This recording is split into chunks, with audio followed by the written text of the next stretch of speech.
Millions of people around the world enjoy Fanta, a bright, fruity soft drink produced by the Coca-Cola Company and sold in nearly 200 countries.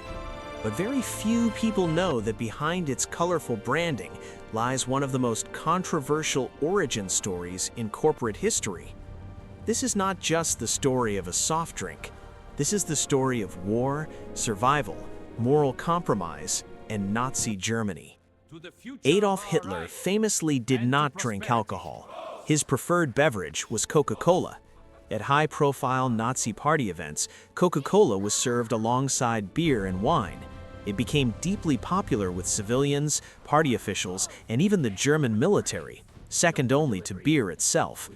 By the late 1930s, Germany and Austria were consuming millions of cases of Coca-Cola every year. But when war made Coca-Cola impossible to produce, something new was created, with Hitler's personal approval. That drink was Fanta. So what exactly is Fanta? Why was it created? Why did it become so popular during World War II?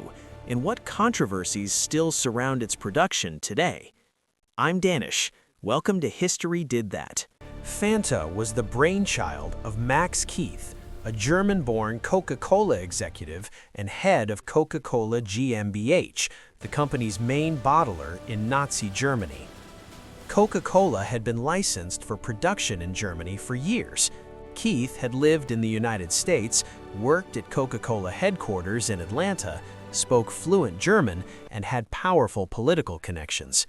In 1933, the same year Adolf Hitler came to power, Keith began working closely with American Coca-Cola representative Ray Powers.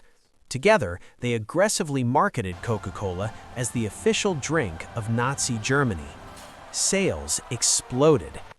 Coca-Cola became one of the largest sponsors of the 1936 Berlin Olympics. As filmmaker Leni Riefenstahl later stated, Nazi leadership had no problem with corporate sponsorship, especially when it brought in money. By 1939, Coca-Cola sales in Germany had risen from just 100,000 cases in 1933 to over 4 million cases per year. But everything changed when Germany invaded Poland on September 1, 1939. War changes everything. After the outbreak of World War II, Coca-Cola headquarters stopped shipping finished product to Germany. Ingredients still arrived, but only for a short time. As supply lines collapsed, it became clear that Coca-Cola production would soon be impossible. The remaining syrup stock was reserved for wounded soldiers in military hospitals. Max Keith faced a choice: shut down operations or create something new. With the help of influential allies, including Franz von Papen and Armaments Minister Fritz Todt, Keith was protected from nationalization and allowed to continue operating. A meeting was held in Berlin in March 1940. Present were some of the most powerful figures in Nazi Germany, including Joseph Goebbels, Hermann Göring, Albert Speer, and leading scientists and chemists. The decision was simple: the factory would stay open. During World War II, Coca-Cola Germany faced a serious problem. Trade routes were cut off, and the secret Coca-Cola syrup could no longer be imported. Instead of shutting down, the company decided to improvise. Coca-Cola Germany's head, Keith, along with chemist Richard Kuhn, began experimenting with whatever ingredients were available at the time. They used apple fiber, leftovers from cider pressings, whey, a byproduct of cheese production, beet sugar for sweetness, and fruit scraps from apples and oranges. It wasn't a traditional soda, but in a time of scarcity, it worked. During a company meeting, salesman Joe Nip encouraged the team to use their imagination, Fantasie in German. That single word inspired the drink's name, Fanta. Developed in late 1940 and officially launched in 1941, the beverage became an instant hit. In its very first year, Fanta sold nearly 3 million cases across Germany. According to historical accounts, Adolf Hitler himself reportedly received the first case and approved it.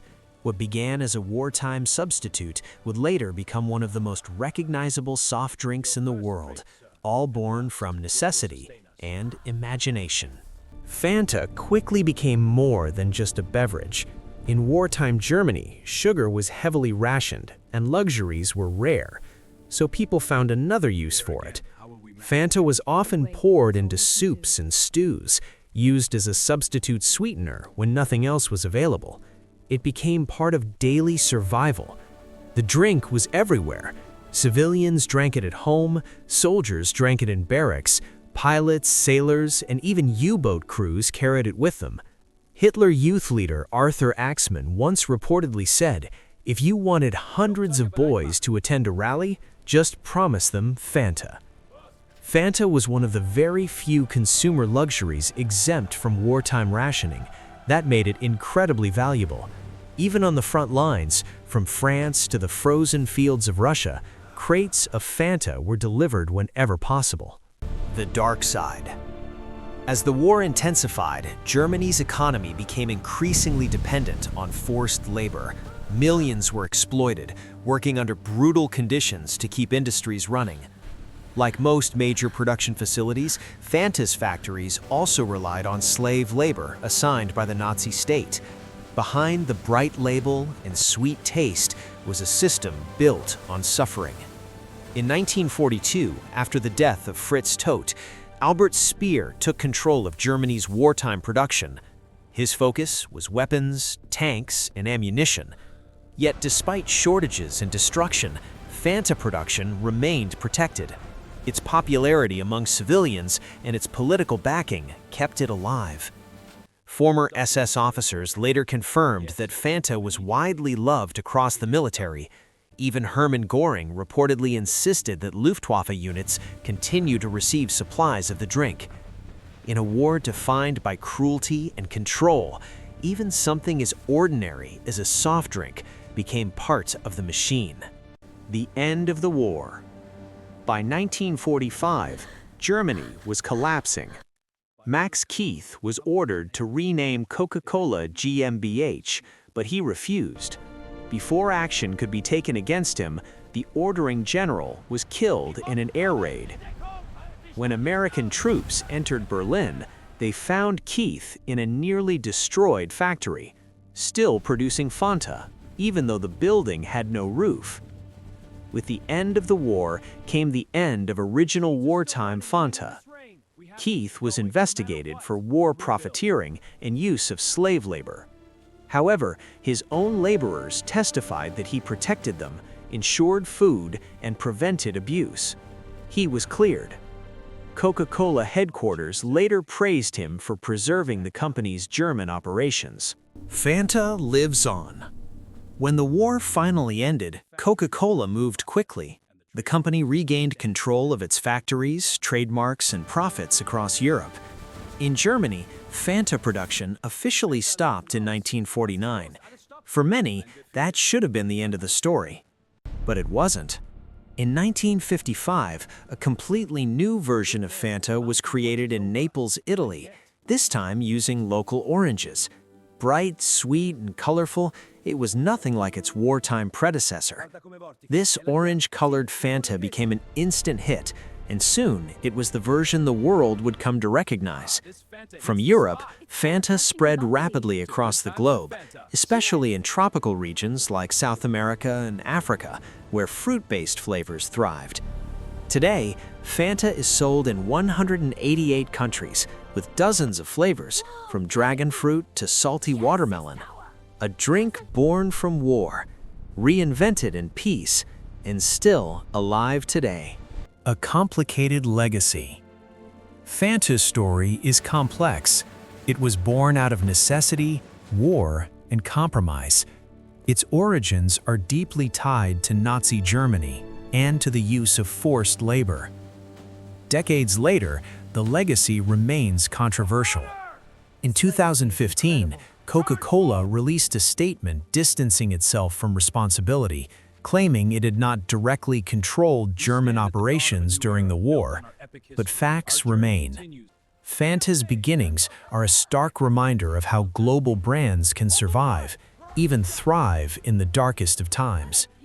It's a story of invention, of survival, and of moral ambiguity. This is forgotten history.